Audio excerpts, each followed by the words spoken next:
Dear future bureaucrats, നമ്മൾ എക്സാംസിന്റെ pulse അറിഞ്ഞ് പഠിക്കണമെന്ന് പറയും. PSC ആയിക്കോട്ടെ, UPSC ആയിക്കോട്ടെ, ചോദ്യങ്ങൾ ചോദിക്കുന്നതിനൊരു കാരണമുണ്ട്. ഫോർ എക്സാമ്പിൾ, ഇനി നമുക്ക് വരാൻ പോകുന്ന PSC UPSC എക്സാംസിന് വരാൻ സാധ്യതയുള്ള ഒരു ഏരിയ ആണ് വൈസ് പ്രസിഡന്റ്, പ്രത്യേകിച്ചും വൈസ് പ്രസിഡന്റ് ഇലക്ഷൻ. ഇപ്പൊ ന്യൂസിൽ കത്തി നിൽക്കുന്ന ഒരു ടോപ്പിക്കാണ് വൈസ് പ്രസിഡന്റിനെ തെരഞ്ഞെടുക്കുന്ന ഒരു പ്രോസസ്സിനെ പറ്റിയുള്ള ചർച്ച. അപ്പൊ നമ്മൾ അത് നോക്കണം. അപ്പൊ അതുകൊണ്ടാണ് നമ്മൾ ഇന്ന് ഈ ഒരു ഹോട്ട് ടോപ്പിക് ഡിസ്കസ് ചെയ്തത്. ലക്ഷ്മികാന്തിലെ പോയിന്റുകൾ ഉൾപ്പെടുത്തി ഒരു ഷോർട്ട് വീഡിയോ ആണെന്ന് ചെയ്തിട്ടുള്ളത്. വൈസ് പ്രസിഡന്റ് എന്ന് പറയുന്ന ഓഫീസിനെ പറ്റി നമുക്ക് വിശദമായിട്ടൊന്ന് ചർച്ച ചെയ്യാം. എങ്ങനെയാണ് അദ്ദേഹത്തെ എലക്ട് ചെയ്യുന്നത്, അല്ലെങ്കിൽ എങ്ങനെയാണ് അദ്ദേഹത്തെ റിമൂവ് ചെയ്യുന്നത്, അതൊക്കെ നമുക്ക് വളരെ ചുരുങ്ങിയ സമയം കൊണ്ട് ഒരു മാർക്ക് നഷ്ടപ്പെടാത്ത രീതിയിൽ പഠിച്ചെടുക്കാം. വൈസ് പ്രസിഡന്റിനെ പറ്റി പറയുമ്പോൾ നമ്മൾ ഒരു കോളേജ് അല്ലെങ്കിൽ സ്കൂൾ ആകുമ്പോൾ അവിടെ പ്രിൻസിപ്പളും കാണും, വൈസ് പ്രിൻസിപ്പളും കാണും.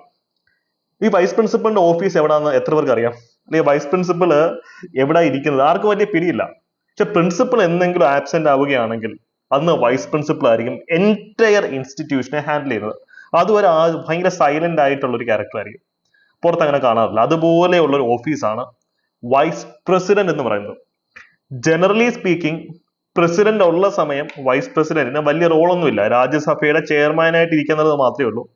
പ്രസിഡന്റ് ആബ്സെന്റ് ആവുകയോ അല്ലെങ്കിൽ ആ ഒരു ഓഫീസ് വേക്കന്റ് ആവുകയോ ചെയ്യുകയാണെങ്കിൽ വൈസ് പ്രസിഡന്റ് അടുത്ത പ്രസിഡന്റിനെ എലക്ട് ചെയ്യുന്നവർ എന്ത് ചെയ്യും? പ്രസിഡന്റിന്റെ എല്ലാ ഫംഗ്ഷൻസും ചെയ്യും. അതിൽ പല കോൺസ്റ്റിറ്റ്യൂഷണൽ ഫിലോസഫേഴ്സും വൈസ് പ്രസിഡന്റിനെ വിളിക്കുന്ന പേര് തന്നെ ഹിസ് സൂപ്പർഫ്ലുവസ് ഹൈനസ് എന്നാണ്. സൂപ്പർഫ്ലുവസ് എന്ന് വെച്ചാൽ എന്താ? കുറച്ച് ഓവറായ സംഭവം അല്ലെ. അപ്പം പ്രത്യേകിച്ച് കാര്യമായിട്ടുള്ള പവർ ഒന്നും ഇല്ല, പക്ഷേ വളരെ ഹൈനസ്, വളരെ ഉന്നതമായിട്ടുള്ള റാങ്ക് കൊടുത്തിട്ടുള്ള വ്യക്തിയാണ് സൂപ്പർഫ്ലുവസ് എന്ന് പറയാറുണ്ട്.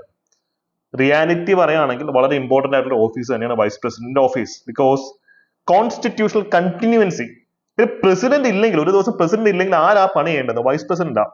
അപ്പൊ അത്രത്തോളം ഇമ്പോർട്ടന്റ് ആണ് ഒരു കണ്ടിന്യൂവൻസി ഓഫ് ഓഫീസ് എൻഷുർ ചെയ്യാന്ന് പറയുന്നത്. വൈസ് പ്രസിഡന്റ് ചെയ്യുന്നത് ആ ഒരു കണ്ടിന്യൂവൻസി ഓഫ് ഓഫീസ് എൻഷുർ അല്ലെങ്കിൽ ഉറപ്പ് വരുത്തുക എന്നുള്ളത് തന്നെയാണ്. ഈ ഒരു കോണ്ടെക്സ്റ്റിൽ നമുക്ക് വൈസ് പ്രസിഡന്റിനെ പറ്റി ഒന്ന് ചർച്ച ചെയ്യാം. അതിനു മുമ്പ് നമുക്ക് കുറച്ചൊരു ഇൻട്രൊഡക്ഷൻ പറയണം.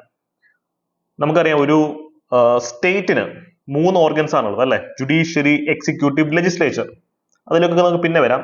ഈ വൈസ് പ്രസിഡന്റ് എന്ന് വെച്ച് കഴിഞ്ഞാൽ എക്സിക്യൂട്ടീവിന്റെ, പൊളിറ്റിക്കൽ എക്സിക്യൂട്ടീവിൽ അംഗമാണെന്ന് മനസ്സിലാക്കുക. അതും യൂണിയൻ എക്സിക്യൂട്ടീവ്, കേന്ദ്രത്തിലെ എക്സിക്യൂട്ടീവ്. യൂണിയൻ എക്സിക്യൂട്ടീവ് എന്ന് പറയുമ്പോൾ പ്രധാനമായിട്ടും 5 ആൾക്കാരാണ് അവിടെ വരുന്നത്.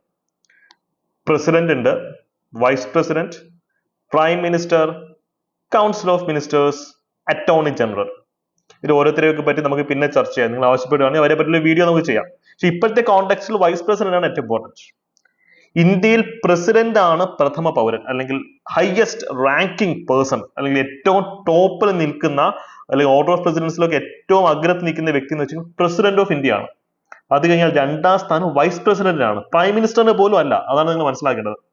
വൈസ് പ്രസിഡന്റ് ആണ് 2ാം സ്ഥാനത്തിരിക്കുന്നത്. ഓക്കെ, അതിനുശേഷം മാത്രമേ പ്രൈം മിനിസ്റ്റർ വരുള്ളൂ. അപ്പൊ ഇന്ത്യയുടെ രാഷ്ട്രപതി, president is the head of the Indian state. India എന്ന് പറയുന്ന രാഷ്ട്രത്തിന്റെ എക്സിക്യൂട്ടീവ് ഹെഡ് എന്ന് വെച്ച് കഴിഞ്ഞാൽ പ്രസിഡന്റ് ആണ്. ഫസ്റ്റ് സിറ്റിസൺ ഓഫ് ഇന്ത്യയും പ്രസിഡന്റ് ആണ്. വൈസ് പ്രസിഡന്റ് ആണ് പ്രസിഡന്റ് കഴിഞ്ഞാൽ 2ാമത്തെ ഏറ്റവും important executive person. Second highest ഓഫീസാണ് നമ്മൾ പറഞ്ഞു. അപ്പൊ നമുക്ക് ചോദ്യം വരാം. UPSC എടുത്ത് പറയുന്നുണ്ട് comparison of Indian constitution with other countries constitution അല്ലെ? PSC നമുക്ക് ആ പെർസ്പെക്റ്റീവുള്ള ചോദ്യം വരുന്നുണ്ട്. ഓരോ രാജ്യത്തിലെ കോൺസ്റ്റിറ്റ്യൂഷനിൽ നിന്നും ഇന്ത്യ കടം കൊണ്ട കാര്യങ്ങൾ എന്തൊക്കെയെന്ന് ചോദ്യം വരുന്നുണ്ട്. വൈസ് പ്രസിഡന്റ് എന്ന് പറയുന്ന ഈ ഒരു ഓഫീസ് നമ്മൾ കടം കൊണ്ടിട്ടുള്ളത് അമേരിക്കയിൽ നിന്നാണ്. അമേരിക്കൻ വൈസ് പ്രസിഡന്റിൽ നിന്നാണ്. പക്ഷെ അമേരിക്കൻ വൈസ് പ്രസിഡന്റ് വേറെ ലെവലാണ് മക്കളെ. കാര്യം അത് ഭയങ്കര പവർഫുൾ ആയിട്ടുള്ള ഓഫീസാണ് American vice president. Indian vice പ്രസിഡന്റിന് അതിന്റെ ഒരു 100-ലൊന്ന് പവർ പോലും ഇല്ല. പക്ഷെ എവിടെ നിന്നാണ് നമ്മൾ ആ ഒരു ഓഫീസ് കടം കൊണ്ടതെന്ന് ചോദിക്കുകയാണെങ്കിൽ it's from the States, United States of America. ഇപ്പോഴത്തെ ഒരു ചർച്ച എന്ന് പറയുന്നത് വൈസ് പ്രസിഡന്റിന്റെ എലക്ഷൻ ആണല്ലോ. അപ്പൊ എങ്ങനെയാണ് വൈസ് പ്രസിഡന്റിനെ എലക്ട് ചെയ്യുക? നിങ്ങൾ ആരെങ്കിലും ജീവിതത്തിൽ വൈസ് പ്രസിഡൻഷ്യൽ ഇലക്ഷന് വോട്ട് ചെയ്യാൻ പോയിട്ടുണ്ടോ? നിങ്ങൾ പഞ്ചായത്ത് വോട്ട് പോയിട്ടുണ്ടായിരിക്കും, അല്ലെങ്കിൽ അസംബ്ലി ഇലക്ഷൻ പോയിട്ടുണ്ടായിരിക്കും, അല്ലെങ്കിൽ ലോക്സഭ ഇലക്ഷന് വോട്ട് ചെയ്യാൻ പോയിട്ടുണ്ടായിരിക്കും. പക്ഷെ ആരും വൈസ് പ്രസിഡന്റിനെ എലക്ട് ചെയ്യുന്നവരെ, ഇന്ത്യയിലെ ഏറ്റവും ടോപ്പ് ആയിട്ടുള്ള 2ാമത്തെ വ്യക്തിയെ എലക്ട് ചെയ്യുന്ന കാര്യത്തിൽ നിങ്ങൾ ആരും പോയിട്ടില്ലേ? പോയിട്ടില്ല. അതാണ് ഞാൻ പറഞ്ഞു വരുന്നത്. വൈസ് പ്രസിഡന്റിനെ എലക്ട് ചെയ്യുന്നത് ഇൻഡയറക്റ്റ് ഇലക്ഷൻ വഴിയാണ്. ജനങ്ങൾ നേരിട്ടല്ല അദ്ദേഹത്തെ എലക്ട് ചെയ്യുക. അദ്ദേഹത്തെ എലക്ട് ചെയ്യുന്നത് ഇലക്ട്രൽ കോളേജ് ആണ്. Electoral college. ഇവിടെ ലോക്സഭയിലെയും രാജ്യസഭയിലെയും പാർലമെന്റ് ഉണ്ടല്ലോ, പാർലമെന്റിനകത്ത് ലോക്സഭയുണ്ട്, രാജ്യസഭയുണ്ട്. ഇവിടുത്തെ മെമ്പേഴ്സ് വോട്ട് ചെയ്തിട്ടാണ്, കുറെ ആൾക്കാർ മത്സരിക്കും വൈസ് പ്രസിഡന്റ് സ്ഥാനത്തേക്ക്. ഇതിന് ഏറ്റവും കൂടുതൽ വോട്ട് ആർക്ക് കിട്ടുന്നു അദ്ദേഹമാണ് വൈസ് പ്രസിഡന്റ് ആയിട്ട് മാറുന്നത്. ഇവിടെ ശ്രദ്ധിക്കുക, ഇവിടെ എല്ലാ മെമ്പേഴ്സും വോട്ട് ചെയ്യും. നമുക്കറിയാം ലോക്സഭയിലും രാജ്യസഭയിലൊക്കെ എലക്റ്റഡ് മെമ്പേഴ്സും ഉണ്ട്, നോമിനേറ്റഡ് മെമ്പേഴ്സും ഉണ്ട്. രാജ്യസഭയിൽ നോമിനേറ്റഡ് മെമ്പേഴ്സും ഉണ്ട്. ഈ രണ്ട് കാറ്റഗറി ഓഫ് ആൾക്കാരും ഇവിടെ വോട്ട് ചെയ്യും. പ്രസിഡൻഷ്യൽ ഇലക്ഷനിൽ അങ്ങനല്ല. പ്രസിഡന്റ് ഇലക്ഷനിൽ എലക്റ്റഡ് മെമ്പേഴ്സ് മാത്രമേ ഉള്ളൂ, നോമിനേറ്റഡ് മെമ്പേഴ്സ് അവിടെ വോട്ട് ചെയ്യില്ല. പക്ഷെ വൈസ് പ്രസിഡന്റിനെ എലക്ട് ചെയ്യുന്ന ഘട്ടത്തിൽ ലോക്സഭയിലെയും രാജ്യസഭയിലെയും എല്ലാ മെമ്പേഴ്സും വോട്ട് ചെയ്യും. അതാണ് ആർട്ടിക്കിൾ 66 പറയുന്നത്. ഈ ഒരു പോയിന്റ് ശ്രദ്ധിച്ചോണം. ഇതേ ഗ്രൂപ്പ് ഓഫ് ആൾക്കാർ തന്നെയാണ് പ്രസിഡന്റിനെ റിമൂവ് ചെയ്യുന്ന, ഇംപീച്ച് ചെയ്യുന്ന ഘട്ടത്തിൽ വോട്ട് ചെയ്യുന്നത്. സോ ഇതൊരു ഗോൾഡൻ പോയിന്റ് നോട്ട് ചെയ്തോളാം. വൈസ് പ്രസിഡന്റിനെ എലക്ട് ചെയ്യുന്ന ആൾക്കാരും പ്രസിഡന്റ് ഓഫ് ഇന്ത്യയെ റിമൂവ് ചെയ്യുന്ന ആൾക്കാരും ഒരൊറ്റ കാറ്റഗറിയാണ്. ക്ലിയർ ആണല്ലോ? യെസ്. അപ്പൊ ഈ എലക്ഷൻ പ്രോസസ് എന്ന് പറയുന്നത് ഇത് കുറച്ച് ടെക്നിക്കൽ ഏരിയ ആണ്. അതിനെപ്പറ്റി വേണമെങ്കിൽ നമുക്ക് എക്സ്ക്ലൂസീവായിട്ട് മറ്റൊരു വീഡിയോ ചർച്ച ചെയ്യാം. ഈ ഇലക്ഷൻ പ്രോസസ് എന്ന് വെച്ചാൽ പ്രൊപ്പോർഷണൽ റെപ്രസെന്റേഷൻ, PR എന്ന് പറയും, through STV, single transferable vote. അതായത് പ്രൊപ്പോർഷണൽ റെപ്രസെന്റേഷൻ ആണ്, സിംഗിൾ ട്രാൻസ്ഫറബിൾ വോട്ടിംഗ് ആണ് ഇവിടെ യൂസ് ചെയ്യുന്നത്. ഈ ഒരു ടോപ്പിക് നമുക്ക് ഡീറ്റെയിൽ ആയിട്ട് വേണമെങ്കിൽ പ്രസിഡന്റിനെ പറ്റിയുള്ള വീഡിയോ ചർച്ച ചെയ്യാം. അതിനകത്താണ് കുറെ കൂടെ ഡീറ്റെയിൽ എടുത്ത് പഠിക്കാനുള്ളത്. സോ ആർക്കും പോയി വൈസ് പ്രസിഡന്റ് ആവാനുള്ള ഇലക്ഷൻ നിൽക്കാൻ പറ്റൂ. എന്താണ് അതിന്റെ യോഗ്യത? യോഗ്യത പ്രധാനമായിട്ടും മിനിമം 35 വയസ്സെങ്കിലും ആയിരിക്കണം. അതുപോലെ തന്നെ രാജ്യസഭയിലെ ഒരു അംഗമാകാനുള്ള ക്വാളിഫിക്കേഷൻസ് വേണം. പ്രസിഡന്റ് ആവണമെങ്കിൽ എന്താ, പ്രസിഡന്റ് ഓഫ് ഇന്ത്യ ആവണമെങ്കിൽ ലോക്സഭയിലെ മെമ്പർ ആവാനുള്ള ക്വാളിഫിക്കേഷൻ വേണം. പക്ഷെ വൈസ് പ്രസിഡന്റ് എന്ന് വെച്ച് കഴിഞ്ഞാൽ രാജ്യസഭയിലെ മെമ്പർ ആവാനുള്ള ക്വാളിഫിക്കേഷൻ വേണം. ബിക്കോസ് വൈസ് പ്രസിഡന്റ് ആണ് രാജ്യസഭ ചെയർമാൻ, അധ്യക്ഷനായിട്ട് പ്രവർത്തിക്കേണ്ടത്. 5 വർഷമാണ് അദ്ദേഹത്തിന്റെ കാലാവധി. അപ്പൊ എലക്ട് ചെയ്യുന്ന എങ്ങനെയാണ് നമ്മൾ കണ്ടു. അപ്പൊ വൈസ് പ്രസിഡന്റിനെ എങ്ങനെയാണ് റിമൂവ് ചെയ്യുന്നത്? ഇതൊരാരെയും റിമൂവ് ചെയ്തിട്ടില്ല. എങ്ങനെയാണ് വൈസ് പ്രസിഡന്റ് റിമൂവ് ചെയ്യുന്നത്? വൈസ് പ്രസിഡന്റ് എന്ന് പറയുമ്പോൾ അദ്ദേഹം രാജ്യസഭയുടെ ഒരു ഭയങ്കര പ്രധാനപ്പെട്ട ഒരു ഘടകമാണ്. അതുകൊണ്ട് തന്നെ അദ്ദേഹത്തെ പുറത്താക്കണമെങ്കിലും ആ ഒരു പ്രോസസ് തുടങ്ങി വയ്ക്കുന്നത്, ഇനിഷ്യേറ്റ് ചെയ്യുന്നത് രാജ്യസഭയായിരിക്കണം. രാജ്യസഭ ഒരു പ്രമേയം, റെസൊല്യൂഷൻ പാസ്സാക്കണം. വെറുതെ പാസ്സാക്കിയാൽ പോരാ, സ്പെഷ്യൽ മെജോറിറ്റിയിൽ പാസ്സാക്കണം. സ്പെഷ്യൽ മെജോറിറ്റിയെ പറ്റി ഓൾറെഡി വീഡിയോ ചെയ്തിട്ടുണ്ട്, നിങ്ങൾ കണ്ടുനോക്കാം. എന്താണ് special majority, absolute majority, effective majority, അതിനെ പറ്റി ഒക്കെ വീഡിയോ ചെയ്തിട്ടുണ്ട്. ഏറ്റവും ബുദ്ധിമുട്ടുള്ള ഭൂരിപക്ഷം, അല്ലെങ്കിൽ നമുക്ക് നേടിയെടുക്കാൻ ഏറ്റവും ബുദ്ധിമുട്ടാണ് സ്പെഷ്യൽ മെജോറിറ്റി എന്ന് പറയുന്നത്. അതുകൊണ്ട് തന്നെ വൈസ് പ്രസിഡന്റിനെ പുറത്താക്കാൻ കുറച്ച് കഷ്ടപ്പെടണം. So special majority resolution Lok Sabha പാസ്സാക്കുകയും രാജ്യസഭ പാസ്സാക്കുകയും ആ റെസൊല്യൂഷൻ 14 ദിവസത്തിനകം, അല്ലെങ്കിൽ ആ റെസൊല്യൂഷൻ ലോക്സഭ എഗ്രി ചെയ്യുകയും വേണം. ഇതൊക്കെ ചെയ്യുന്നതിന് മുമ്പ് വൈസ് പ്രസിഡന്റിന് അദ്ദേഹത്തിന്റെ ഭാഗം പറയാൻ വേണ്ടി 14 ദിവസത്തെ നോട്ടീസ് കൊടുക്കണം. ഓക്കെ, 14 ദിവസം നോട്ടീസ് കൊടുക്കാം. അപ്പോ എന്ത് കാരണത്താൽ ആ വൈസ് പ്രസിഡന്റ് റിമൂവ് ചെയ്യേണ്ടത്, എന്ത് കാരണം കൊണ്ട് വേണമെങ്കിൽ റിമൂവ് ചെയ്യാം. അതാണ് no ground is mentioned. Very important. ഇതൊക്കെ വളരെ സില്ലി ആയിട്ട് നമുക്ക് തോന്നും, വളരെ ഇമ്പോർട്ടന്റ് ആയിട്ടുള്ള ഒരു പോയിന്റാണ്. ബിക്കോസ് പ്രസിഡന്റ് ഓഫ് ഇന്ത്യയെ റിമൂവ് ചെയ്യണമെങ്കിൽ ഒരു ഒറ്റ കാരണം അവിടെ പാടുള്ളൂ, violation of constitution. President of India Indian ഭരണഘടനയെ വയലേറ്റ് ചെയ്തു എന്ന് പ്രൂവ് ചെയ്താൽ മാത്രമേ അദ്ദേഹത്തെ പുറത്താക്കാൻ പറ്റുള്ളൂ. വളരെ സ്പെസിഫിക് ആണ്. പക്ഷെ വൈസ് പ്രസിഡന്റ് റിമൂവ് ചെയ്യാനോ എന്ത് കാരണവും ആവാം. വയലേഷൻ ഓഫ് കോൺസ്റ്റിറ്റ്യൂഷൻ ആവാം, കറപ്ഷൻ ആവാം, എന്ത് മിസ്അപ്രോപ്രിയേഷൻ ആവാം, അല്ലെങ്കിൽ മിസ്ബിഹേവിയർ ആവാം, എന്ത് വേണമെങ്കിലും ആവാം, അല്ലെ? അപ്പോ ഇത് വളരെ ഈസിയാണ് വൈസ് പ്രസിഡന്റിനെ പുറത്താക്കാൻ. പക്ഷെ പ്രസിഡന്റിനെ പുറത്താക്കാനായിട്ട് ഇച്ചിരി കഷ്ടപ്പെടും. കാര്യം ഒരൊറ്റ കണ്ടീഷനെ പറയുന്നുള്ളൂ. ഒരു സാധാരണ MP യെ പുറത്താക്കാൻ അതിൽ എളുപ്പമാണ്. Constitution violation, representation of people's ആക്ടിനകത്ത് കുറെ കാര്യങ്ങൾ പറയുന്നുണ്ട്, കോൺസ്റ്റിറ്റ്യൂഷനകത്ത് കുറെ കാര്യങ്ങൾ പറയുന്നുണ്ട്, കുറെ കണ്ടീഷൻസ് ഉണ്ട്. പക്ഷെ പ്രസിഡന്റിനെ പുറത്താക്കാൻ ഒരൊറ്റ കണ്ടീഷനുള്ളൂ, അതാണ് അദ്ദേഹത്തിന്റെ പവർ, അല്ലെ?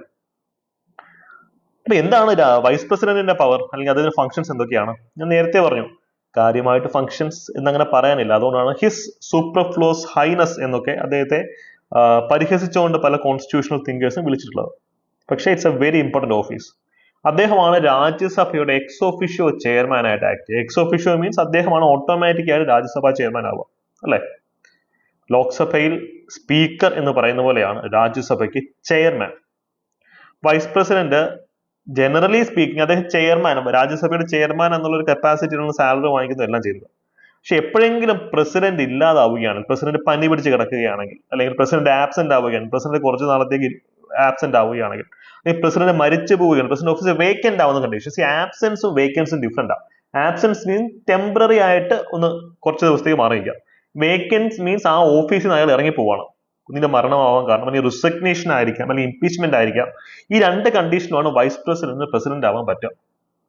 അപ്പൊ അത്തരത്തിൽ ഡോക്ടർ എസ് രാധാകൃഷ്ണൻ 2 പ്രാവശ്യം ഇന്ത്യയുടെ വൈസ് പ്രസിഡന്റ് ആയിട്ടുണ്ട്. വൈസ് പ്രസിഡന്റിന്റെ ഓഫീസിൽ ഇരുന്നുകൊണ്ട് മരിക്കുന്ന വ്യക്തിയാണ് കൃഷ്ണകാന്ത്. ഇതൊക്കെ സ്ഥിരം ക്വസ്റ്റ്യൻസ് ആണ്, സ്ഥിരം MCQ ക്വസ്റ്റ്യൻസ് ആണ്. അപ്പോൾ ഈ 2 റാങ്ക് മേക്കിംഗ് പോയിന്റുകൾ ഇതൊക്കെ പല പ്രാവശ്യം ചോദ്യം വന്നിട്ടുള്ള ഒന്ന് ഓർത്ത് വെക്കാം.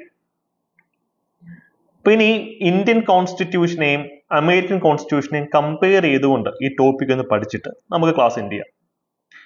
നമ്മൾ പറഞ്ഞു അമേരിക്കൻ വൈസ് പ്രസിഡൻഷ്യൽ ഓഫീസിൽ നിന്നാണ് Indian vice presidential office create ചെയ്യപ്പെട്ടിട്ടുള്ളത്, അല്ലെങ്കിൽ അതിന്റെ ഒരു ഇൻസ്പിറേഷൻ കിട്ടിയിട്ടുള്ളത്. പക്ഷെ അമേരിക്ക എന്ന് വെച്ച് കഴിഞ്ഞാൽ അവിടെ പ്രസിഡന്റ് മരിച്ചു പോയി കഴിഞ്ഞാൽ, പ്രസിഡന്റ് പോയി കഴിഞ്ഞാൽ പിന്നെ വൈസ് പ്രസിഡന്റ് ആണ് റിമൈനിങ് പീരീഡിൽ പ്രസിഡന്റ് ആയിട്ട് ആക്ട് ചെയ്യുക. അപ്പൊ അമേരിക്കൻ പ്രസിഡന്റിന്റെ കാലഘട്ടം 4 വർഷമാണ് അല്ലെ, ടേം 4 വർഷം. ഒരു വർഷം കഴിയുമ്പോഴത്തേക്കും president തട്ടിപ്പോയിന്നിരിക്കട്ടെ, then the vice president will act as president for the remaining 3 long years. So it's a very powerful office. പക്ഷെ ഇന്ത്യയിലോ അങ്ങനെയുള്ള സ്കോപ്പ് ഇല്ല.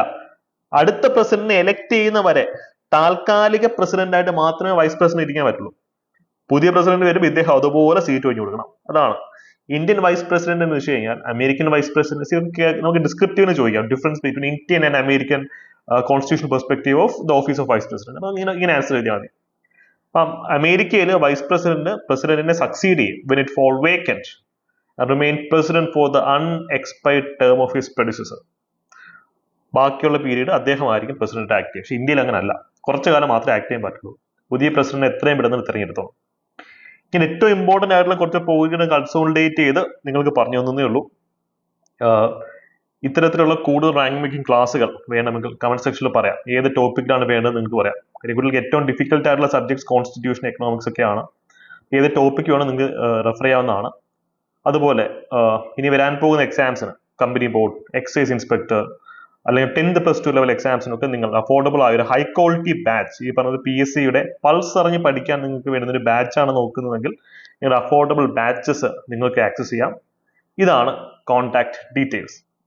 നമ്മുടെ ഇന്നത്തെ ഈ ഒരു ക്ലാസ്സിന്റെ കംപ്ലീറ്റ് PDF ഞാൻ ടെലിഗ്രാം ചാനൽ അപ്ലോഡ് ചെയ്യുന്നതാണ് കേട്ടോ. ടെലിഗ്രാം ചാനലിന്റെ ലിങ്ക് ഞാൻ കമന്റ് സെക്ഷനിൽ പിൻ ചെയ്ത് വെച്ചിട്ടുണ്ട്. ദയവായി PDF അവിടെ നിന്ന് ഡൗൺലോഡ് ചെയ്ത് കട്ടക്കിരുന്ന് അങ്ങോട്ട് പഠിക്കുക. ഇനി വരാൻ പോകുന്ന എക്സാംസിന് UPSC ആൻഡ് PSC ഒബ്ജക്റ്റീവ് പരീക്ഷകളിൽ റാങ്ക് മേക്കിംഗ് ആവാൻ സാധ്യത വളരെയധികമുള്ള ഒരു ടോപ്പിക്കാണത്. Thank you, by.